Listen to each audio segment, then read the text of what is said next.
नमस्कार, मैं हूं दीपाली राणा। आप देख रहे हैं योर मनी, पर्सनल फाइनेंस से जुड़ा हमारा स्पेशल शो जो हर रोज हम लाते हैं ताकि आपकी मदद कर सकें आपकी बेहतर फाइनेंशियल प्लानिंग करने में, साथ ही आपके तमाम क्वेश्चंस को एड्रेस कर सके जो आपने अपनी फाइनेंशियल प्लानिंग को लेकर बनाए हैं। कोई भी गोल पूरा करना है, कहाँ शुरुआत करनी है, कैसे शुरुआत करनी है, ये सब बातें योर मनी आपको जानने में हेल्प करता है। आप अपने क्वेश्चंस हमें भेज सकते हैं। काफ़ी सारे तरीके हैं शो में पार्टिसिपेट करने के। 7045220000 हमारा व्हाट्सएप नंबर है। ईमेल है yourmoney@nw18.com। फेसबुक, ट्विटर पर जाइए, CNBC आवाज़ के हैंडल पर #AskAwaz लिखकर अपने सवाल हमें लिख भेजिए।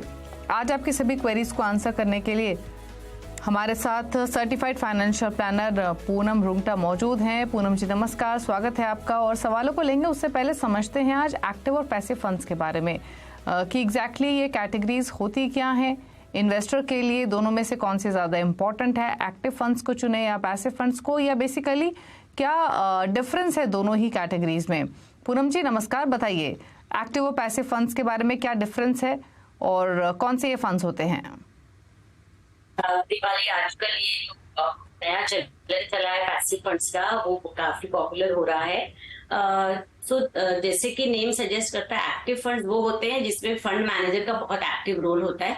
उसमें जो फंड मैनेजर है उसे एक हम पर्टिकुलर फीस देते हैं जिसके बदले में वो रिसर्च और अपनी फंडामेंटल जो भी गतिविधियां करके डिसाइड करता है कि इन्वेस्टर के लिए कौन सी स्टॉक पिकिंग से उनको वो फायदा करके दे सकता है, यानी अल्फा जनरेट करके दे सकता है। तो जो फंड मैनेजर का एक्टिव रोल होता है जिसकी वजह से उसकी जो खरीद और बेचने की प्रक्रिया चालू रहती है constantly in a category of the fund.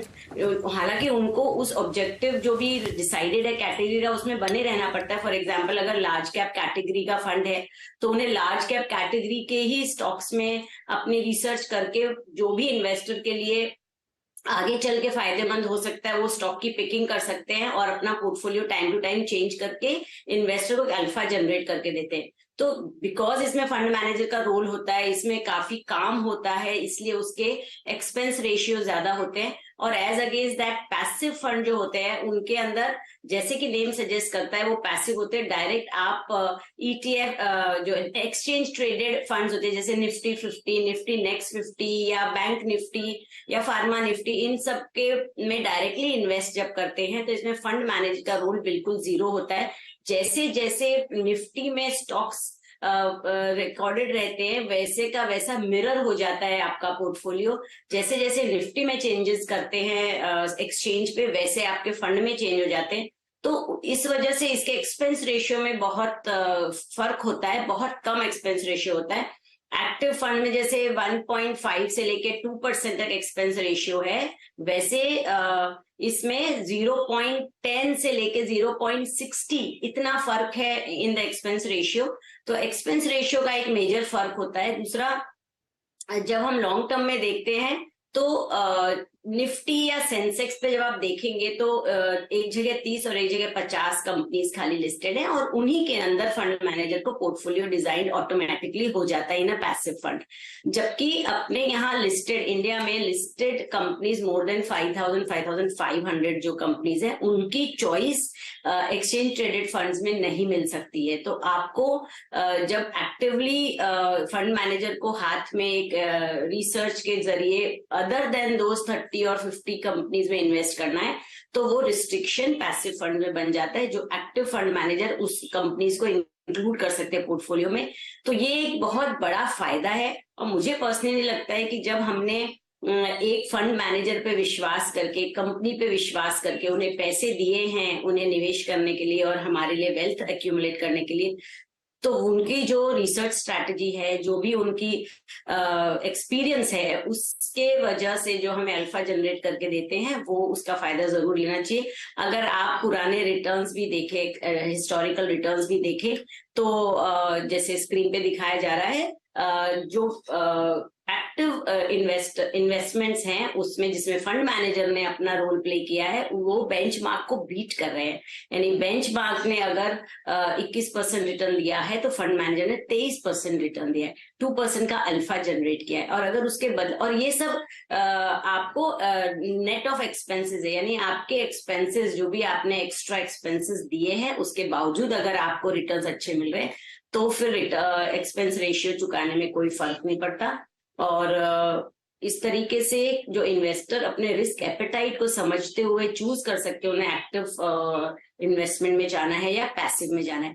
दोनों ही अपनी जगह एक अच्छे इन्वेस्टर है, हालांकि आप डिवर्सिफिकेशन के लिए दोनों अपने पोर्टफोलियो में इंक्लूड कर सकते हैं।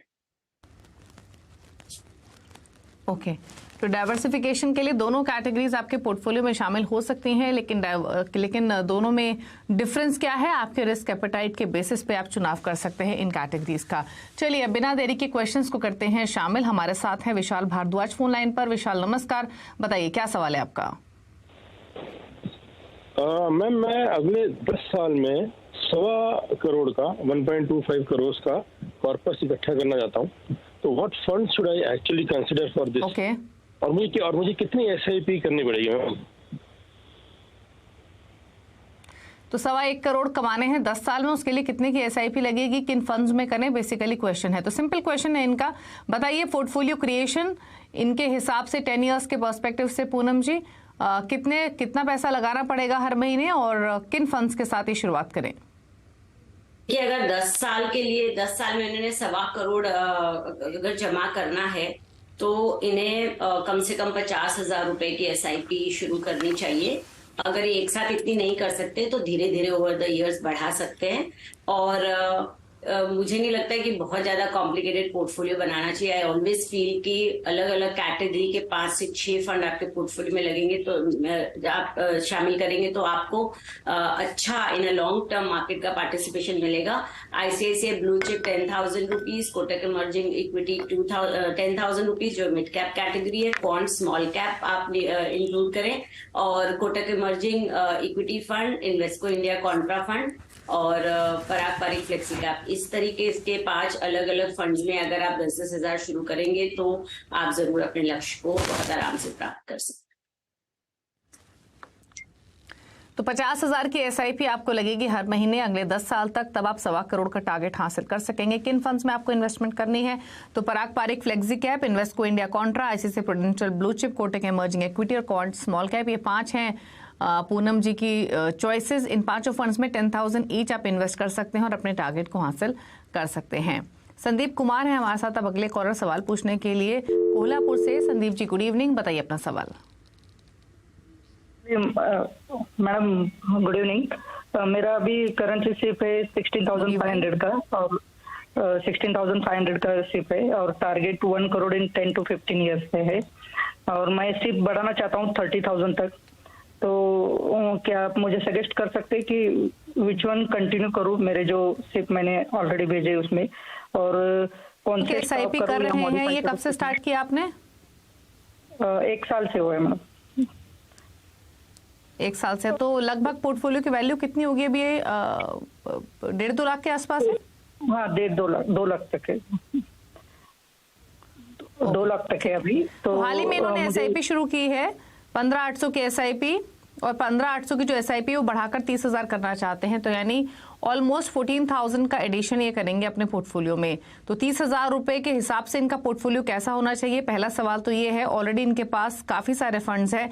पराग पारिक टैक्स सेवर है 5,000 per month, ICICI Pru tech 1,000 पर month, Parag Parikh flexi cap 1,600 पर मंथ, एक्सिस ब्लू चिप 1,600 पर month, axis small cap 2,000 per month, Kotak flexi cap 1,000 पर month, HDFC flexi cap 1,500 per month और क्वांट स्मॉल कैप में 2,100 per month है। तो ये तो है एग्जिस्टिंग पोर्टफोलियो। 15,800 के हिसाब से 14,000 के आसपास की SIP और इंक्रीज करेंगे 14,200 की, वो किन फंड्स में करें?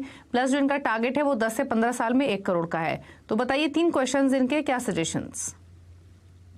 दीपाली, देखिए जैसे कि इसमें 2-3 चीज हम देखेंगे तो संदीप जी की उम्र अभी 35 ईयर्स है और उनका होराइजन 10 to 15 ईयर्स। सबसे पहले तो 10 ईयर्स रखना है कि 15 ईयर्स रखना है, वो आपको नक्की करना होगा, because 5 years is too much of a gap. इतने लंबे अनसर्टेनिटी के साथ पोर्टफोलियो डिजाइन करने में आपको बहुत बड़ा फर्क आ जाएगा। जैसे कि फॉर एग्जांपल अगर हम कैलकुलेशन करते हैं कि 10 साल में अगर आपको अपने लक्ष्य तक पहुंचना है 1 करोड़ के, तो आपको 40,000 की SIP की जरूरत होगी प्रति माह। और वहीं अगर आप 15 साल का समय देते हैं तो जो राशि है SIP की वो घट के महज 18,000 हो जाएगी। ये है पावर ऑफ कंपाउंडिंग। जैसे जैसे आप समय बढ़ाते हैं अपने इन्वेस्टमेंट का, वैसे वैसे जो requirement of money every month है वो घटती जाती है और इसमें बहुत फर्क आता है। इसलिए आप पहले ये नक्की करें कि 10 साल में पैसे चाहिए और 15 साल, या आपको 15 साल में चाहिए। क्योंकि दूसरी एक और इसका एंगल है कि जैसे जैसे आप समय बढ़ाते हैं अपने गोल का, वैसे हम और अग्रेसिव इन्वेस्टमेंट कर सकते हैं। क्योंकि अग्रेसिव इन्वेस्टमेंट की जो कैटेगरी की जो रिस्क होती है वो लॉन्ग टर्म में मिटिगेट हो जाती है, कम हो जाती है। इसलिए हम चाहते हैं कि जब भी आप गोल प्लानिंग करें तो गोल के साथ जो टाइम होराइजन है उसे बहुत प्रिसाइज रखें। हालांकि हम रिव्यू करते टाइम उसे आगे पीछे कर सकते हैं, पर जैसे कि आप फर्क देख रहे हैं उस हिसाब से आपको अपना टाइम होराइजन इसमें समझ के आगे बढ़ना होगा। और जो आपका पोर्टफोलियो है वो काफी ओवरलैपिंग फंड कैटेगरीज है और छोटे छोटे आपने उसमें इन्वेस्टमेंट्स करें, तो इतना इसको ना करके आप इसको थोड़ा कंसोलिडेट कर ले। 16,000 की SIP के लिए आप 4 फंड खाली रखें अपने। कौन स्मॉल कैप फंड जिसमें ऑलरेडी आपकी इन्वेस्टमेंट चालू है, पारंपरिक flexi cap, HDFC mid cap opportunity, आप एक मिड कैप कैटेगरी का फंड ले सकते हैं, और ICICI प्रूडेंशियल का लार्ज कैप फंड। और ये बात हमेशा हम याद रखें कि जब भी हम कोई फंड सिलेक्शन करते हैं तो उनके इनसाइड जो बारीकियां है वो भी समझे। जैसे पारंपरिक फ्लेक्सी कैप फंड है, उसमें भी ऑलरेडी एक ब्लू चिप कैटेगरी होती है, यानी लार्ज कैप होता है, उसमें स्मॉल कैप भी होता है, मिड कैप भी होता है। तो जब हम पोर्टफोलियो का रेशियो देखते हैं कि कौन सी कैटेगरी में कितना है, तो हमें ये भी बातें ध्यान में रखनी होगी। बहुत सारे फंड सेम कैटेगरी में लेने से हमें कोई खास डाइवर्सिफिकेशन मिलता नहीं है।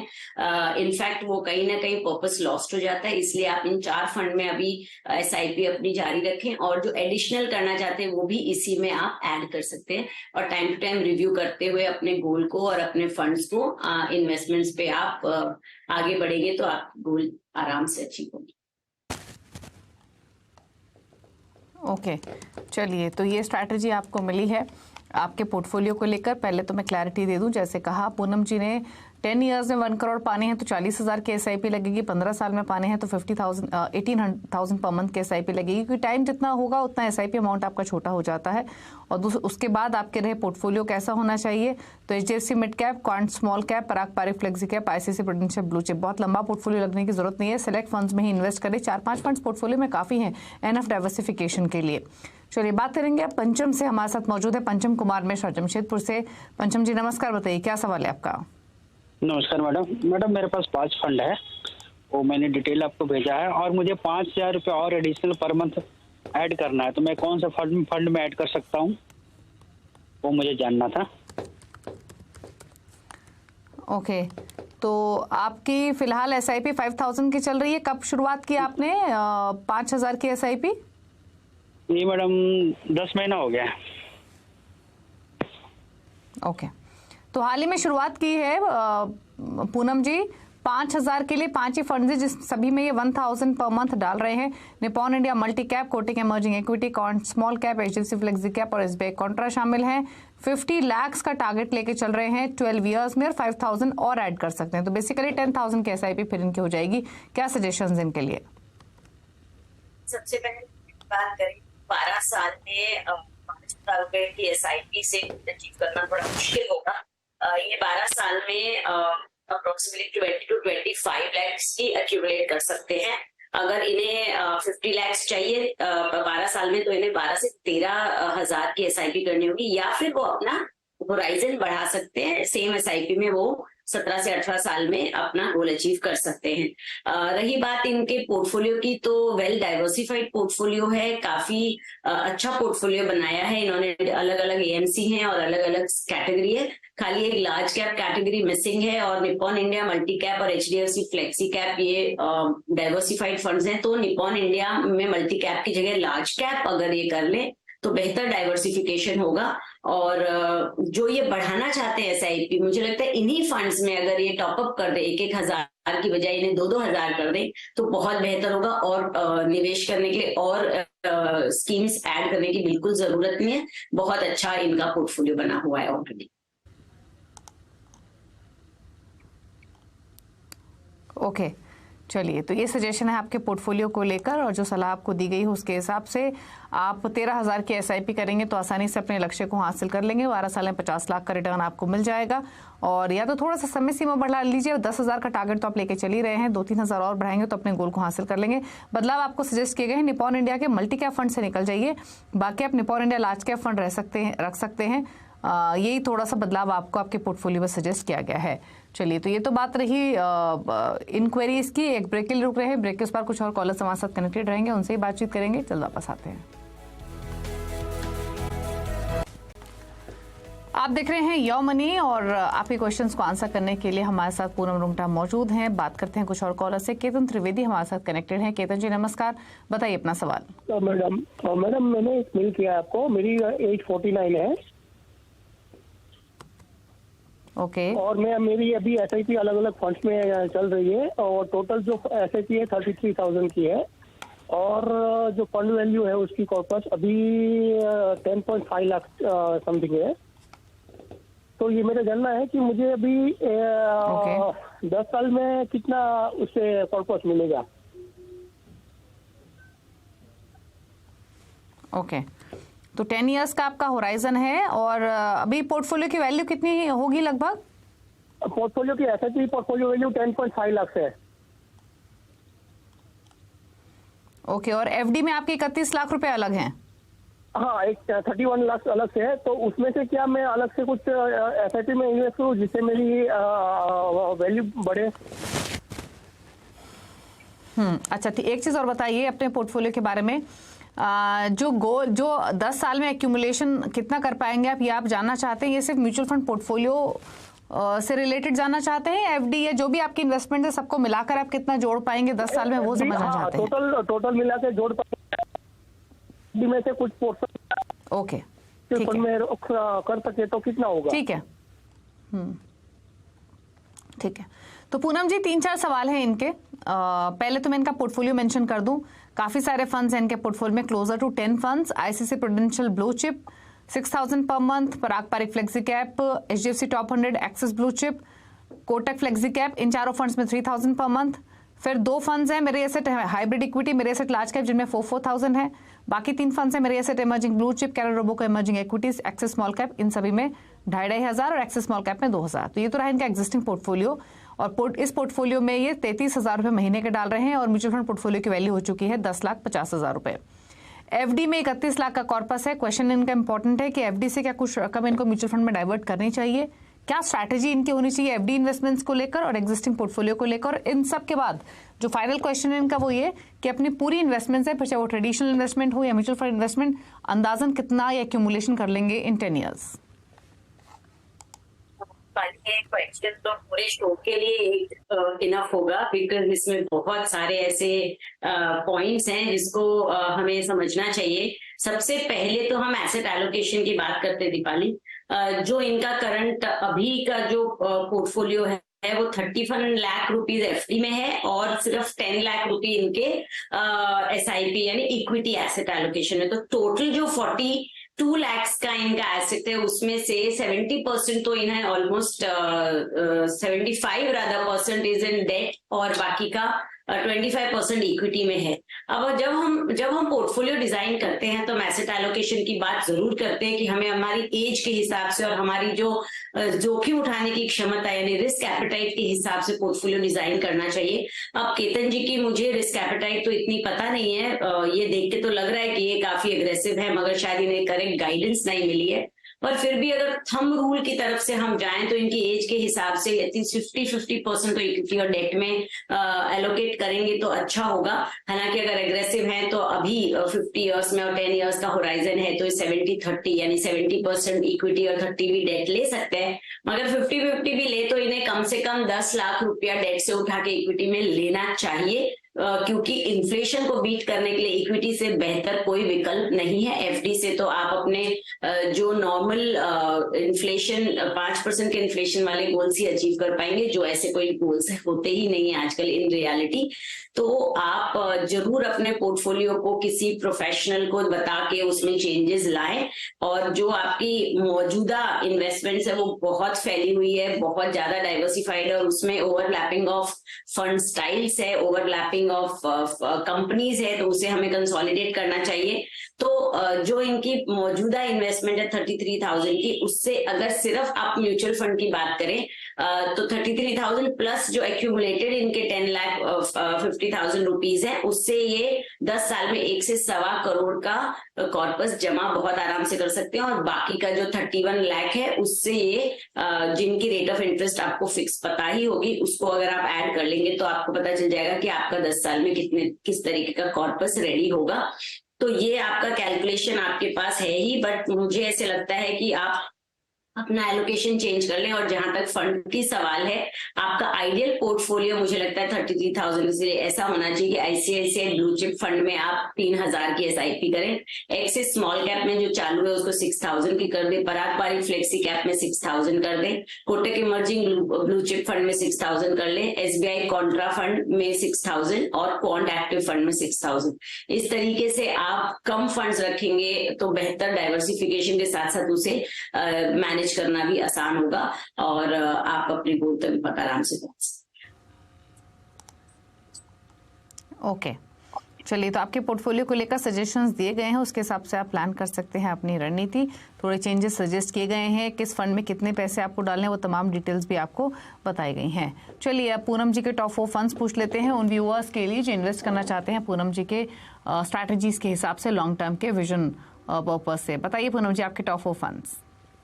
हाँ Deepali, like I always say मेरे टॉप फंड्स में जरूर बताऊंगी, but they are not the same for everyone, generalise नहीं कर सकते। अगर आपका लॉन्ग टर्म होराइजन है और आप रिस्क उठाने वाले इन्वेस्टर है, यानी आपकी जोखिम उठाने की क्षमता अच्छी है, तो आप ICICI blue chip, Kotak emerging equity, Quant small cap और पराग पारिक फ्लेक्सी कैप, ये चारों फंड्स में अगर आप निवेश शुरू करेंगे और अगले 15 साल तक बने रहेंगे तो आपको बहुत अच्छा वेल्थ एक्यूमुलेट होगा।